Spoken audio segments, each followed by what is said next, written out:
Principal Toiku, faculty and staff of Harmony School Innovation, proud parents, and above all graduates, hello members of the class of 2023. It is an honor to be here to congratulate you on this important marker in your life.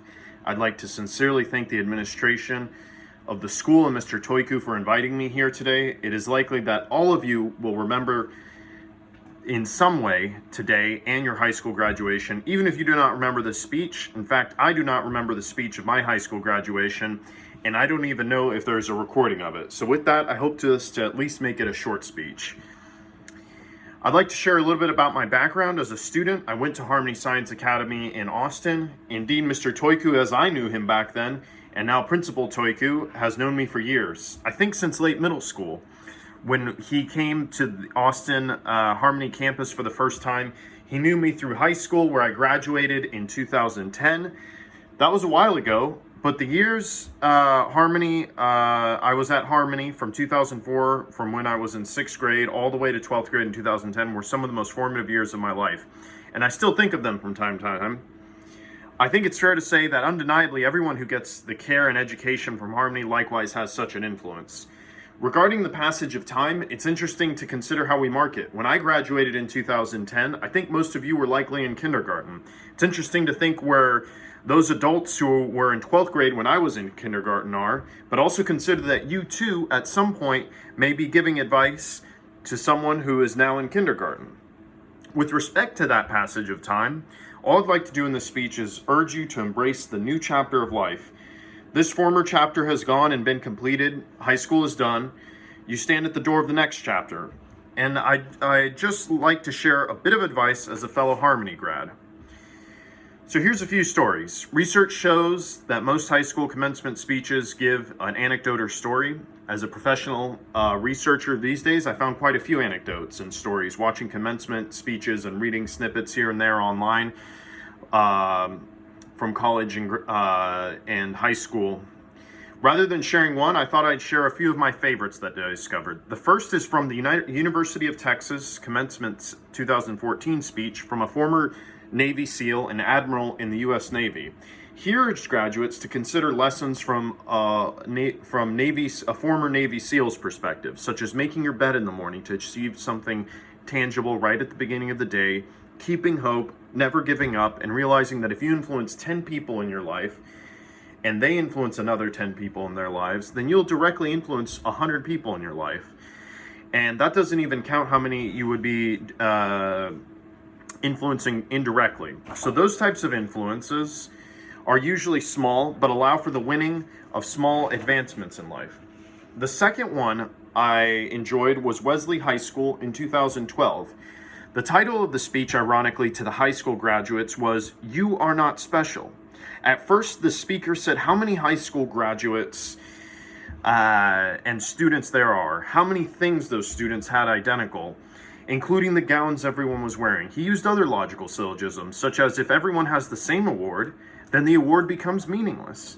But that's only one perspective. The idea is that there's a commonality that high school graduates all share. But he used that to show that we have a common identity that we can launch from to make the world better, even in incremental ways. As a high school diploma is something that can never be taken from you. As you go forward, remember how much you have in common with other high school graduates here and throughout the United States and the world. So don't listen to the idea that commonality is necessarily bad.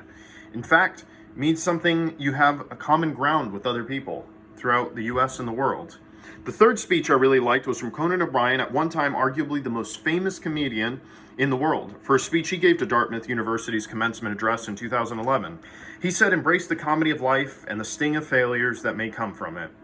Conan thought he had a dream for 20 years to be on the best spot of primetime television, for comedy television. But when it was taken from him, and in that year, it was ultimately taken from him, and in that year, after losing what he dreamt about for 20 years, he had the most unique and happiest time in his life. The lesson: realize that failure stings, but can sometimes lead to the reinvention of the self. Your dreams may change, and probably will change. Those are worthwhile dreams to pursue. But remember, even if you don't achieve them, you will change, and your dreams will likely change too. The fourth is Steve Jobs, the former CEO and founder of Apple. who gave an incredible 2005 Stanford commencement address.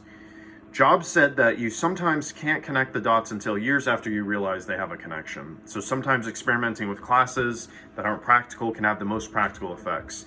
He gives a story that he took a calligraphy class in college that many thought was impractical, but later on, the lessons from that specific class on calligraphy ended up being the basis for the typography that Apple computers use. Embracing failure and keeping on going, even when the curveballs in life come, is absolutely important. If you don't like what you're going to do too many days in a row, you may need a change in life. Today, you are the new and hopeful, but in the coming years, you will not be the new, so make sure to make the most of what you have with the time that's ahead of you. As Steve Jobs said, your time is limited, don't waste it living somebody else's life. The fifth is David Foster Wallace, an author of what many call the great American novel, Infinite Jest. Wallace gave a speech titled, "This is Water," in his 2005 commencement speech to Kenyon College in Gambier, Ohio. Wallace gives a story of two fish swimming in water and seeing a third fish. The third fish passes and asks, "How's the water?" One of the initial two fish turns to the other initial fish and asks, "What the heck is water?" The water is all around you. This is the metaphor for using your mind to think and see what is around you and obvious to us. Perhaps this was my favorite one that I found of all the speeches that I looked into. So what's the common theme in these speeches? Common theme is, I would argue, we're not the center of the world. Despite our perception telling us that our collection of experiences and friends and family show us that we might be the actual center of the world. Indeed, on a comedic note, astrophysicists say that there is no center of the universe. So it can't be any individual here or anywhere. Capture the day as much as you can, but remember, be in the moment, not just to receive an accomplishment or to achieve something. In other words, follow the frequently quoted but true cliche that the journey matters and all the events along that journey. Those are my favorite, but here are the lessons that I've learned in life that are so general that I think can apply to any situation. First, I'd like to talk about the value of education. Nelson Mandela was known to say in various ways, education is the most powerful weapon which you can use to change the world. He was right. Education, from what you learn from experience, reading, and learning of any sort, is the way that can help you in life. It can be immensely powerful, from helping you program a computer, figure out a logical puzzle, help you fix a car, help you fix a personal smartphone problem, to solving intense engineering issues that face humanity, or understanding humanity through poetry and literature. The only way to encounter all these practical problems is through education, whether formal or informal. Whether it's reading a textbook, reading a manual, or reading instructions of any sort. The more you do this, and the more you continue to educate yourself, the easier the activity will be, and the more free time you'll have. As I mentioned, I started in 6th grade with Harmony. I stayed all the way to 12th grade, to graduation in 12th grade. I've been told that some of you have been with Harmony since elementary school. It was an incredible journey. During that time, we grow as humans, perhaps more than any other time period in our life of that length. Harmony has invested you with a wealth of information from history, science, English literature, writing, language skills, and mathematics, as well as tools and critical thinking for engaging with new materials. In the next steps and chapter of life, you're going to realize that these are the building blocks to go forward. The poet William Butler Yeats put it this way: education is not the filling of a pail, but the lighting of a fire. Just the same way that you think that 6th grade math or history was easy compared to what you were expected to do in high school, so too will high school learning compared to what lies ahead. So take the tools you have to improve on the road ahead. Likewise, embrace what lies ahead, but remember, Harmony will be here. Many of my classmates graduated high school, went to college, and experimented with various aspects of their careers. But they kept in contact with Harmony. At one point, several of them returned to Harmony to work full-time. I myself enjoy coming back on some occasions to volunteer as well. Here's one piece of advice. I would stay in contact with your mentors and the staff at Harmony that you know. Those contacts could even be recommendation letters in the future. You never know if you might want to return to teaching or return to be part of the school in some way, such as volunteering. It would bring fulfillment and potential network as you go ahead in the world. Likewise, when you enter this next stage of life, I encourage you to build healthy and positive relationships with your teachers, classmates, and school staff that you will meet in the new chapter of life, as these relationships can have a significant impact on your academic and personal growth. For me, Harmony fostered character development through various extracurricular activities, clubs, and volunteer experiences. Whether you engaged a lot in the activities or stayed singular with academics in school, you and Harmony as a whole were able to foster and grow your character. David Foster Wallace, in his commencement speech that I just mentioned, said that life on the other side isn't so different. In a work environment, you still have some semblance of a dress code. There will be places that you need to be at certain times. There may even be monotony in life, whether it's waiting in traffic or getting groceries.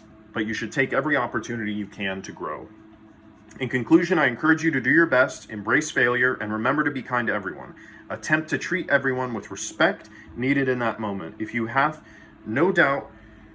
I have no doubt that you are well prepared for the future. Much of it is up to you, but always remember to ask for help if you need it. Congratulations to the class of 2023 of Harmony Science School of Innovation, Dallas. Thank you.